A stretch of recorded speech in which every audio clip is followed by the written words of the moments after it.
नमस्कार मंडळी, कसे आहात? खुश आहात ना?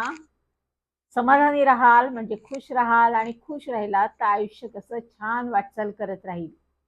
तर मंडळी, आत्मनिवेदनामध्ये आज मी सांगणार आहे सुखीच्या आयुष्यातल्या लहानपणच्या गोष्टी. त्यामध्ये आजची जी त्याची आठवण आहे ती आहे त्याची मृत्युगोलातली कसरत. आता सुखी स्वतःची आठवण सांगतोय हा लहानपणची. सुखी म्हणतोय, मी खूप लहान होतो तेव्हा बाबांनी एक 3 चाकी सायकल मला घेऊन दिली. ती मी लगेच चालवायला शिकलो आणि अजिबात घाबरलो नाही. जणू काही मी संबंध आयुष्यभर सायकल चालवत होतो. आई म्हणाली, बघा हा तर जन्मजात खेळाडूच आहे आपला. बाबा म्हणाले, अगं पण बघितलंस का, हा सायकलवर अगदी माकडासारखा बसतो. मी सायकल चांगला चालवायला शिकलो आणि नंतर सर्कशीतल्या विदूषकाप्रमाणे सायकलवरच्या अनेक कसरती करायला लागलो. कशा? पाठीमागच्या दिशेला सायकल न्यायची, झोपून हाताने सायकल चालवायची, सिद्धूला मागे उभे करून जोरात सायकल चालवायची, हातात पाण्याचा ग्लास घेऊन सायकल चालवायची. थोडक्यात काय, मी 3 चाकीत पारंगत झालो आणि मला दोन्ही बाजूनी आधार देणारी जी चाकं असतात तशी दुचाकी मिळाली. पण लवकरच तिचा तोल सांभाळणारी दोन्ही बाजूची चाकं काढून टाकायला लागली, कारण मी इतका लिलया दुचाकी चालवत असे. रस्त्यानी एक ट्रक आणि एक जीप जात असताना मी त्यांच्यामधल्या बारीक पट्ट्यातून देखील वेगात सायकल चालवायचा. मी त्यामुळे इतका प्रसिद्ध झालो की आमच्या आवारातली मुलं मला जागतिक चॅम्पियन म्हणू लागली. माझे गुडघे सायकलच्या हँडलला आपटू लागल्यावर माझ्या लक्षात आलं, आता मी मोठा झालोय. बाबा मला अधिक मोठी सायकल कधी घेऊन देतात याची मी वाटच पाहत होतो. एक दिवस आमच्या आवारात एक सायकल आली. त्यावर बसलेला माणूस पायडल मारत नव्हता, तरी ती फुरफुर फुरफुर आवाज करत आपोआप चालत होती. मला इतकं आश्चर्य वाटलं. मी फटफटी, कार, मोटार पाहिल्या होत्या, पण अशी स्वतः चालणारी दुचाकी सायकल पहिल्यांदा बघत होतो. माझा स्वतःच्या डोळ्यावर विश्वासच बसेना. या सायकलवर आलेला माणूस सिद्धूकडे आला होता, माझ्या मित्राकडे. तो एकदम तरुण होता. मी सिद्धूला म्हटलं, सिद्धू ही सायकल बघ, आपोआप चालते. सिद्धू म्हणाला, हो, ती माझा चुलत भाऊ आहे ना तारक, त्याची आहे. तो आमच्याकडे चहा पितोय. मी विचारलं सिद्धूला, सिद्धू ही सायकल चालवणं खूप कठीण असतं का? सिद्धू म्हणाला, अरे मुळीच नाही, फक्त एकदा पायडल जोरात मारायचं की ती सुरू होते आणि चालायला लागते. तिच्यातलं पेट्रोल 100 किलोमीटर पर्यंत पुरतं आणि तिचा वेग ताशी 20 किलोमीटर एवढा असतो. मी म्हणालो, सिद्धू ही सायकल चालवताना किती मजा येईल ना? सिद्धू म्हणाला, नाही रे बाबा, तो तारक दादा मारेल मला, मुंडकच उडवेल. खरंय, थोडस धोक्याचं आहे खरं.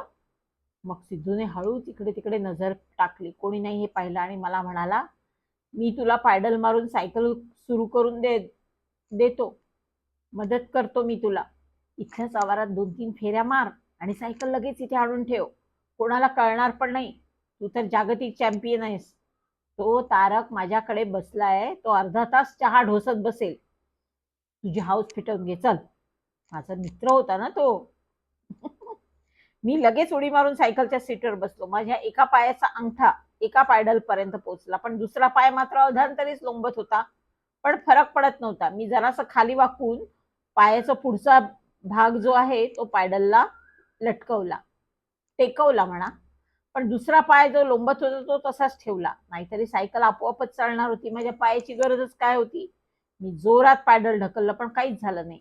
सिद्धू म्हणाला, अरे रेटा दे पायानी, रेटा जोराचा. मी तसं केलं आणि एवढ्याच सिद्धूने हँडल जवळ काहीतरी फिरवलं. त्याबरोबर फरफर फरफर आवाज करत सायकल पुढे जाऊ लागली. मला सायकलवर फक्त तोल सांभाळायला लागत होता. सिद्धू माझ्या सायकल सोबत धावत धावत येत होता. माझ्या कानामध्ये शिळ वाजायला लागली. आजूबाजूच्या गोष्टी मला गोल गोल फिरताना दिसू लागल्या. मी जत्रेमध्ये जो मृत्यूगोल असतो ना, त्यात चालवलेली मोटरसायकल पाहिली होती. अगदी तसेच थरारक साहस मी करत होतो. पण 2 फेऱ्या गोलगोल झाल्या सोसायटीच्या आवारातल्या आणि मी दमलो. मी सिद्धू पहिल्यांदा दमला. तो मला म्हणाला की आता मी नाही रे बाबा तुझ्या मागे फिरत. आणि माझ्या भोवती खांब, झाडं, बाकडे, फाटक, वॉचमन, खुर्ची सारं गोल गोल गोल गोल फिरत होतं. अशी मजा येत होती. अरे वा, एकंदरीत एवढी मजा करत असताना थोडा वेळ गेला आणि माझ्या पायाला मुंग्या यायला लागल्या. जो पाय अधांतरी लटकत होता ना त्या पायाला मला कसं तरी वाटायला लागलं. मी हाताचे तळवे बघितले, ते जरा ओलसर झाले होते, त्यामुळे हँडल निसटू लागलं. आता मला असं वाटलं की बस आता थांबलं पाहिजे. मी सिद्धूला म्हणलो, आता पुरे झालं सिद्धू, थांब. सिद्धू म्हणाला, तू काय बहिरा बनलाय? अरे इंजिन थांबव आधी. आता तो माझ्या मागे मागे फिरून म्हणाला, मी दमलोय बाबा तुझ्या मागे फिरून, आता तुझं तू बंद कर. त्यांनी तरी पण सिद्धू मदत कर असं म्हटल्यावर तो बिचारा धावत आला. त्यांनी हँडल पकडायचा प्रयत्न केला, पण सायकल पुढे गेली आणि तो पडला. उठून धापा टाकत तो माझ्याकडे आला आणि म्हणाला, अरे ब्रेक मार ना जोराने. मी त्याच्याजवळून भर्र पुढे गेलो आणि ब्रेक शोधू लागलो, पण ब्रेक होते कुठे मला तर दिसेच ना. हँडलवरच्या सगळ्या तारा मी ओढून पाहिल्या, पण काही उपयोग नाही. इंजिन फुरफुरतच होतं आणि माझ्या लटकणाऱ्या पायाला हजारो सुया खुपसत होत्या. मी सिद्धूवर जोरात ओरडलो, अरे नक्की सांग ब्रेक कुठे? सिद्धू म्हणाला, मी विसरलो. तू लवकर आठव रे बाबा सिद्धू. मी परत ओरडलो. मी पुढे गेलो आणि मला घेरी येऊ लागली. मला ओकारी आल्यासारखं वाटू लागलं. पुढच्या फेरीला सिद्धू ओरडला, मला तर ब्रेक आठवत नाही, असं कर त्यापेक्षा तू खाली उडी मार.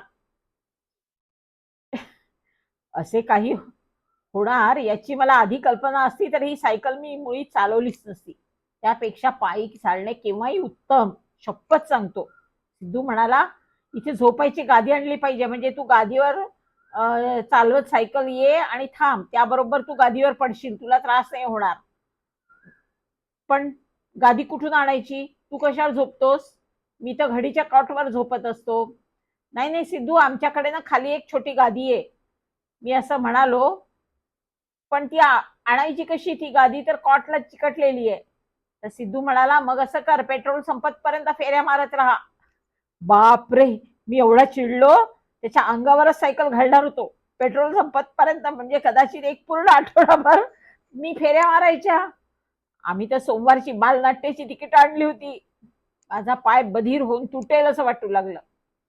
मी त्या मूर्खावर ओरडलो, अरे त्या तारकला बोलत आण जा. दुखीन चाळला, अरे तो चहा पितोय, नंतर पिईल. मी कोकललो, तो मला नक्की ठार मारेल. सिद्धू म्हणाला. माझ्या समोरून सारं पुन्हा गरगर फिरू लागलं. फाटक, झाड, बेंच, खुर्ची, झोपाळा आणि उलट झोपाळा, खुर्ची, बेंच, झाड, फाटक. परिस्थिती फार फार वाईट झाल्याचं माझ्या लक्षात आलं. अगदी हाताबाहेर गेलेली. एवढ्यात कोणीतरी भक्कमपणे सायकल पकडली. यंत्र फरफरायचं थांबलं आणि माझ्या टाळक्यावर एक सणकण टप्पल बसली. मला समजलं तारकचा चहा पिऊन संपला होता. मी पटकन पळून जायच्या बेतात होतो, पण जमलंच नाही. कारण बधीर झालेल्या पायाला कट्यार खुपसल्याप्रमाणे वेदना होत होत्या. तरी पण भान राखून मी तारक पासून शक्य तितक्या दूर लंगडत लंगडत पळालो. त्याने माझा पाठलाग केला नाही. नशीब माझं, त्यांनी मला टप्पल मारल्याबद्दल मला अजिबात राग आला नाही. कारण त्यांनी थांबवलं नसतं तर मी कायमचा फेऱ्या मारत राहिलो असतो. आणि किती दिवस देवास ठाऊक वाचलो होतो रे बाबा मी, मरता मरता. अरे बाप रे, मृत्यूगोलातली ही जी सर्कस आहे माझी, ती आयुष्यभर माझ्या लक्षात राहील. धन्यवाद.